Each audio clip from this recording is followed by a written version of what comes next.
Fundamental essa sua fala, Carolina, principalmente sobre a quantidade de armamentos que essas pessoas passaram a poder ter a gente teve acesso, né.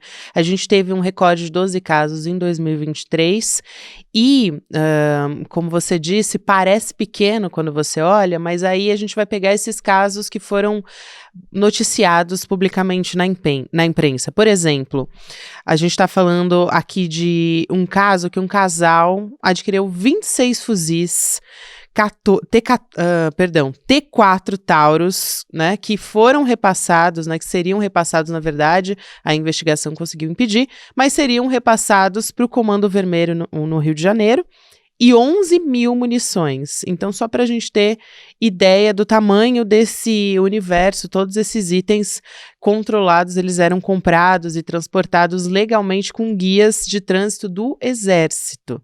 Então, é realmente muito preocupante, isso aconteceu em 2022.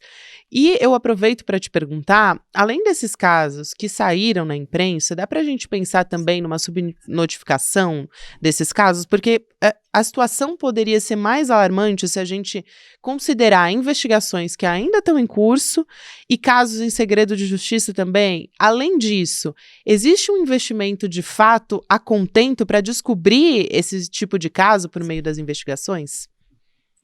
Acho que você toca num ponto super relevante e eu gosto sempre de dar um passo atrás. A gente é muito criticado, sobretudo pelos atiradores, pelo grupo pró-armamento, como se a gente estivesse demonizando os CACs e dizendo que todos os CACs são criminosos. Não se trata disso, mas se trata de um novo filão de aquisição de armas de alto poder letal, enfim, né, de alto potencial, e que a gente sabe que o crime organizado é muito esperto, né? Então, o que antes, para comprar um fuzil, você tinha que fazer todo um processo de importação, trazer peça, montar aqui. Claro, isso também continua. Passou a ser muito mais fácil comprar legalmente no Brasil, inclusive poder legalmente transportar. É claro que a partir de 2022 houve mudanças, então os casos de 2022, 2023 são casos que muito possivelmente, né, como a gente pegou informações da imprensa, a gente não tem todos os detalhes da investigação, mas são casos que foram adquiridos antes, que se tornaram públicos nesses períodos, armas que foram compradas e que estão sendo revendidas agora, repassadas para o crime agora, porque a arma, enfim, ela tem uma longevidade brutal.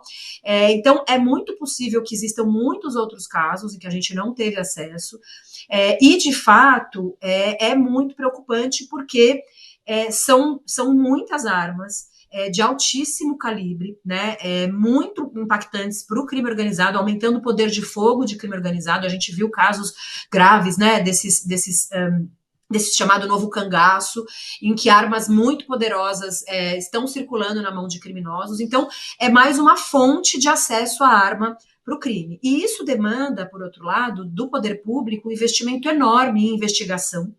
A gente não tem um sistema de fiscalização eficiente sobre os CACs, não à toa o decreto do presidente Lula de 2022 determina que a fiscalização dos CACs saia da Polícia Federal e saia do Exército e passe para a Polícia Federal, porque o Exército tem pecado muito nessa fiscalização, e já que é um contingente tão grande de CACs comprando armamentos, a gente precisa aumentar a fiscalização. Então, além da necessidade de melhorar a fiscalização, que já é um investimento importante, a gente precisa fortalecer a investigação criminal. Então, por exemplo, a gente acompanha muito o estado do Espírito Santo, que é um parceiro que tem uma delegacia especializada em controle de armas, que se chama Desarme, que tem uma inteligência própria, uma capacidade de identificar as armas apreendidas.